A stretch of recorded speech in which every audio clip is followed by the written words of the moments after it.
What is the functional medicine approach to OCD? Okay. So obsessive-compulsive disorder is, people hear about it. I mean, it's like a cliche in pop culture of, someone being OCD, but it's a very real, it can be a very debilitating health problem. Mm-hmm. It exists on a spectrum, just like we talked about the insulin resistance spectrum. There's a neuroinflammatory spectrum of which OCD is on that, continuum. And, so what's the mechanism there? I think let's kind of back up and, if you listen to the pod, that our perspective on this is mental health is not separate from physical health. Mental health is physical health. Yep. So things like anxiety, depression, OCD, other neuropsychiatric issues, we will separate it as separate, this sort of abstract conceptual thing. But the reality is there's very fascinating mechanisms to understanding why people are going through what they're going through from a mental health, brain health standpoint. OCD is no exception to that. So studies have been looked at for years on this neuroinflammatory component to OCD, and it's being associated with different autoimmune issues. Like it's associated with things like lupus and MS in the research, that they're basically at increased risk of getting OCD with these other neuroinflammatory and autoimmune problems, and both autoimmune problems respectively. And they have higher levels of inflammatory markers, people with OCD compared to people that don't have OCD. And researchers are really exploring this autoimmune / neuroinflammatory component. And I find that very actually encouraging for somebody that's going through OCD, because maybe they will go through therapy, which they should. Maybe they go through some sort of occupational therapy or ways to work on reintroduction of things to break these compulsive tics or cycles. There's a place for that, but it's not dealing with the neuroinflammatory component. It's helping you coping skills. It's helping to rewire the nervous system, which is needed to function. But I love that researchers are looking at this, but the crazy part is it's not really talked about at all in the conventional setting. Who in the conventional setting is talking about neuroinflammation when it comes to OCD? No. We are, but not, I don't know very many people. I don't know anyone else. Yeah. And look, autism is also, other things that people don't want to talk about, and they just think, well, that's just you. You're just OCD. You're just autistic. You're just anxious. You're just depressed. We don't do that with any other inflammatory problem. Let's quit normalizing signs of inflammation.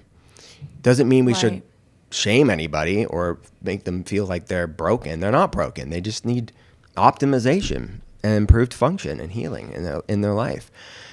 So we have that approach, and we can measure this on labs. You can measure neurological antibodies against the brain tissue.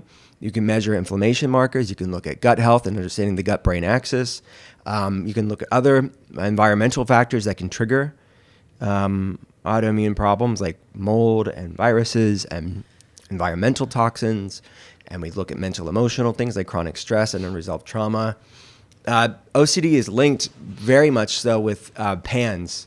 Yes. Pediatric autoimmune neuropsychiatric inflammatory problems. So pandas and PANS very much looking at that in kids. But the reality is having a bacteria like streptococcus trigger an autoimmune issue in kids, and that triggers autoimmune. That's not just relegated to kids. A bacteria, virus, some sort of biotoxin can trigger that in adults too. It's just looked at more with kids when it comes to pandas and PANS, which is a pediatric neuroinflammatory problem that's triggered from a streptococcus bacteria. Yeah.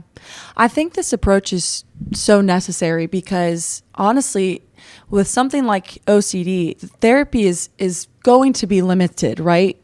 And we're huge advocates of therapy. So it's not that I'm against it, but we also can see in the research that the anxiety, OCD is called a form of anxiety, but a lot of times we're seeing the anxiety is stemming from the OCD. It's almost a secondary thing that's happening because it's like they're stuck in this loop of wrongness, right? Yeah. And it's, of course, they can talk about it, and we could talk about it all day long of, oh, I know I don't need to be doing this, but I need to do this in order to get through my day. Yeah. And that is going to limit things, right? It's going to limit how someone can heal, because it's almost, I read in an article that it's like they have their foot on the brake to stop themselves, but the brake is not attached to the wheel. And so it's like the brain connection isn't functioning the way that it should be functioning.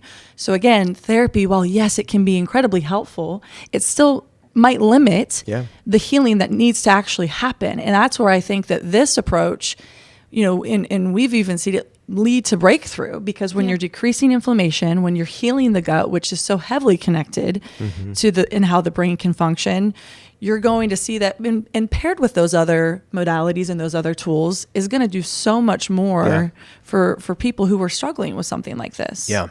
Yeah, so it's a multifaceted approach. The OCD is just the check engine light. Yes. So to say like it's this supplement or that supplement, no, it's like, yes, there's going to be some commonalities of lowering inflammation, for example, or supporting a neurotransmitter health and support.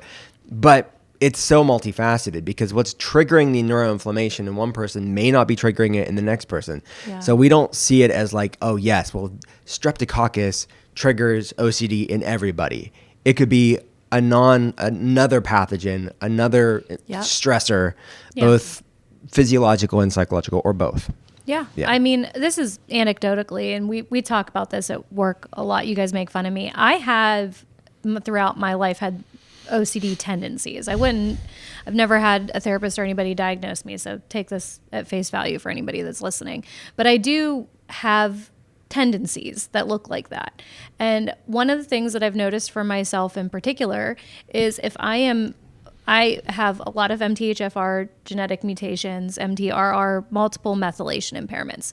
If I am not taking my proper supplemental support, the right B complex that I like, that works for me really well, I notice that those anxiety and OCD tendencies get worse. So whenever... And you take the Art of Being Well methylator. Yeah, I didn't want to make it sound like it was a sales pitch for it, but it the was... people that want it, we do have. The Art of Being Well, that is what I take, is the methylation support. And I know this about myself. It's just one of those things that when my physiological inflammation gets worse, my mental and emotional tendencies get worse. And so that's something that and I see it in our patients. Yeah, and then you can imagine someone that has diagnosed severe OCD, that one supplement's not going to take all their problems away. It's not going to fix it. But it could decrease symptoms for sure. That's what I'm saying. It's that neuroinflammatory response. It's that detox response, that methylation response that we're trying to improve. It could be one tool within the toolbox, not necessarily the only one. Right. Yeah, it's a piece of your puzzle. It's a piece of why this is happening.